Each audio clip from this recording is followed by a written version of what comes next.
Olá, sempre uma alegria recebê-lo aqui na Rede Super, no programa Bate-Papo, esse espaço que nós temos para refletir a palavra de Deus aplicado ao nosso mundo contemporâneo. E hoje nós temos assim um tema que realmente suscita emoções e discussões calorosas, que é a questão do dízimo. Por que eu devo dar o dízimo? E para discutir esse tema, nós temos aqui os nossos convidados, o pastor Vinícius Zulato, o pastor Atilano Muradas e o pastor Gustavo Bessa. Então eu queria levantar primeiro essa questão. O que é o dízimo? Quando foi instituído o dízimo na Bíblia? Quem que arrisca aí? Essa aí é uma pergunta boa. Porque parece que não existe um momento em que, lá atrás, no começo de tudo, quando pela primeira vez o dízimo foi mencionado, de uma instituição do dízimo. Uma lei de Deus dizendo, quando pela primeira vez o dízimo aparece na Bíblia, dizendo tem que se dar o dízimo.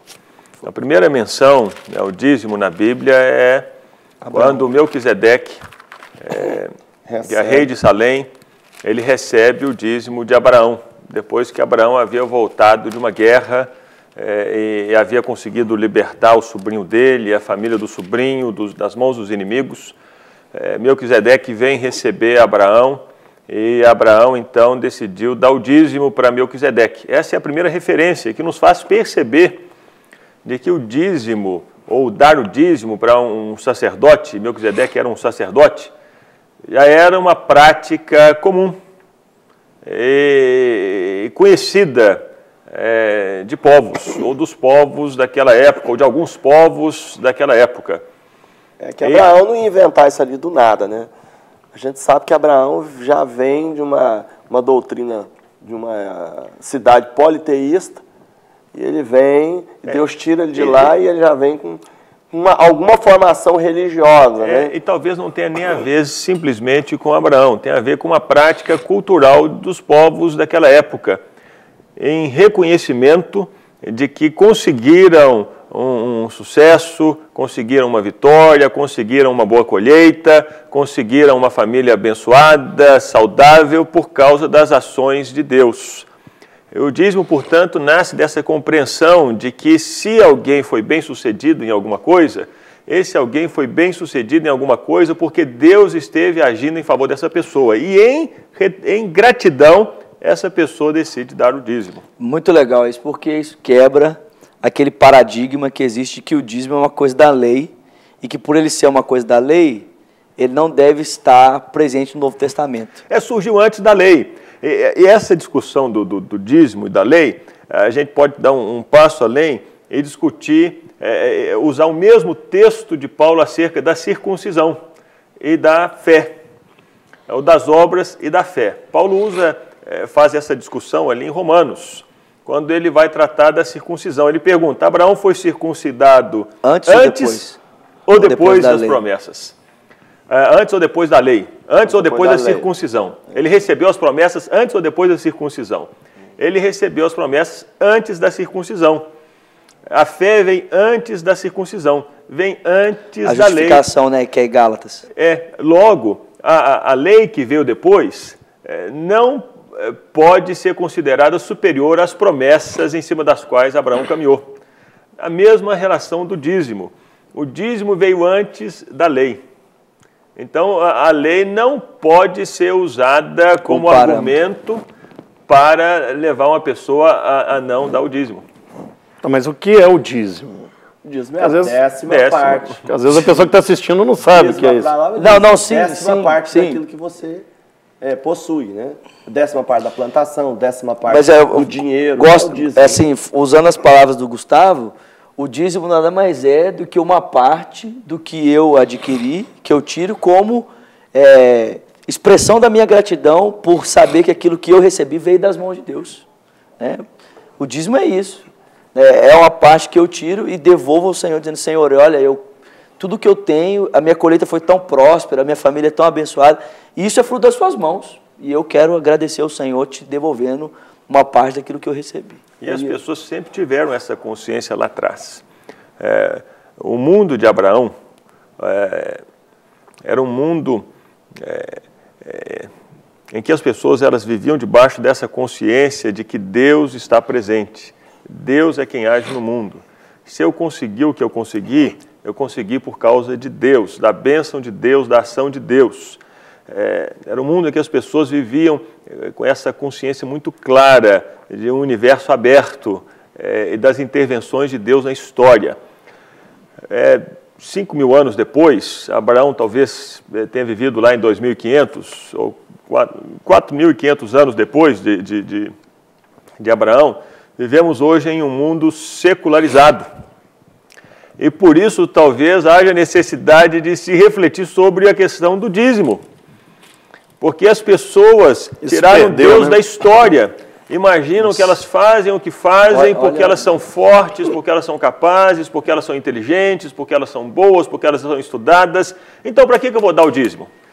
Então, sou eu que fiz. Sou eu que fiz. Então, o dízimo está sempre vinculado a Deus, a esse reconhecimento de Deus, da ação de Deus, da pessoa de Deus, da bênção de Deus na vida da pessoa. Se a pessoa se esqueceu de Deus, se afastou de Deus, ou abandonou Deus, esse princípio também vai... Ela naturalmente vai questionar, será que eu preciso dar o dízimo? Então, o dar o dízimo está vinculado a esse reconhecimento de Deus. Eu tenho o que tenho porque Deus me deu. Isso é brilhante, cara. Isso é fantástico. Todas as coisas são de Deus, né? Deus nos dá todas as coisas vêm dele. Tu é a grandeza, o poder, a glória, a vitória, a majestade, porque tudo quanto há no céu e na terra é teu. O Senhor, ó Senhor, o reino é teu, e tu te exaltaste como chefe sobre todos. Esse é um dos motivos primeiros porque nós somos dizimistas, porque Deus é dono de tudo. E nós, na verdade, não estamos dando nada, nós estamos devolvendo 10% e ficando com 90% para administrar. E aí, sabe o que eu acho interessante, Gustavo? Dentro do que você falou aí, é que a gente percebe o Novo Testamento acompanhando esse princípio nas palavras de Paulo. Porque aí o dízimo não é uma questão de obrigação. Aí é o que Paulo diz lá em 2 Coríntios 9,6. Aquele que semeia pouco, pouco também se fará. O que semeia com abundância também se fará. Aí ele diz, cada um contribua segundo propôs no seu coração, não por tristeza nem por necessidade, porque Deus ama aquele que dá com alegria. Então, não é uma questão de obrigação, de imposição, mas é uma questão da gratidão, do reconhecimento, da colheita, né, que é fruto do trabalho, da ação de Deus. Então, simplesmente eu me mobilizo na direção dele em gratidão àquilo que ele tem feito. O princípio está firmado em Deus, não está firmado no homem. Está firmado naquilo que eu percebo, Deus fez em mim, Deus fez por mim, Deus fez para me abençoar, e eu quero expressar o meu reconhecimento diante de todos daquilo que Deus fez. Reconheço que foi Ele. Mas numa sociedade secularizada, em que no coração de muitos Deus não existe, ou numa sociedade secularizada, em que as pessoas imaginam que Deus só deve ser lembrado quando se está no culto na igreja, mas não no dia a dia. No dia a dia sou eu, meu braço, a minha força, a minha capacidade. Não tem nada a ver com Deus, tem a ver comigo. Tá, Deus lá na igreja, levanta a mão, eu canto. Esse tipo de pessoa é que vai começar a questionar o dízimo. É que vai começar a questionar essa expressão de gratidão, essa expressão de doação. É essa pessoa. Agora, deixa eu aproveitar aqui, porque eu também trabalho com empresários lá na Lagoinha, e uma das perguntas muito frequentes que as pessoas fazem a respeito do dízimo é se o dízimo é dado do bruto ou do líquido. E uma outra pergunta que as pessoas fazem é o seguinte, nós já pagamos tanto imposto, será que o dízimo não pode ser tipo debitado na quantidade de imposto que a gente paga? Em alguns países é assim. Em países onde a igreja é estatal,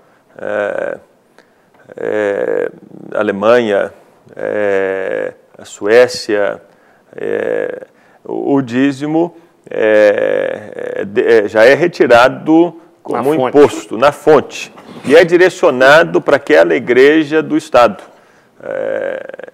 Então, isso já acontece em alguns países. Nos Estados Unidos, você pode debitar ele. No imposto de renda, No imposto de renda. Todo ano, os anos como todos. Se fosse uma doação. Os anos todos que eu morei lá, a gente pegava no final do ano, com o nosso tesoureiro, o valor o valor que a gente depositou. Mas você paga os impostos do país mais o dízimo. Quer dizer, o que as pessoas perguntam é o seguinte, vamos supor, eu tenho que dar 10% do meu dízimo, mas esses 10% não estão inclusos já na quantidade de imposto que eu pago? Percebe a mente secularizada? Porque o dízimo eu entrego ao Senhor. E o sacerdote, lá o Melquisedeque, recebe aquele dízimo com a expressão da minha gratidão ao Senhor.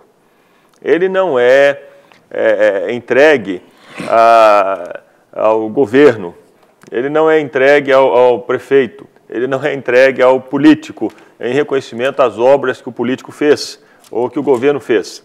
É um ato espiritual, de culto, de reconhecimento. Deus foi o Senhor que fez. Foi o Senhor que realizou isso aí. Porque tudo é de Deus e nós estamos devolvendo. Inclusive, há aqueles que são até bem radicais. Eu me lembro de assustar uma vez com um irmão, em que ele era tão fiel nos dízimos na vida dele, que de todas as coisas ele dava o dízimo mesmo, inclusive das plantas dele.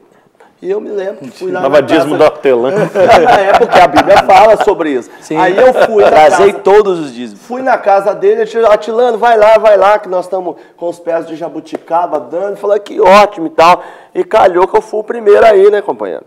Fui o primeiro, enchi minhas vasilhas de coisas. Atilano, quanto que você acha que vai dar de oferta aí por esse negócio? Não era dado? Não, é porque você é o primeiro que está vindo. Você está pegando as primícias da minha jabuticabeira. Olha, então você vai dar uma oferta simbólica. Eu dei uma oferta boa lá, porque era o dízimo daquele pé. A gente calculou o dízimo do pé. Eu não vou dizer que acredite se quiser. E aqui a gente estabelece um princípio muito interessante, que você também falou, Gustavo, que é como o dízimo ele é entregue. Ou seja, o meu dízimo não pode ser entregue para qualquer pessoa.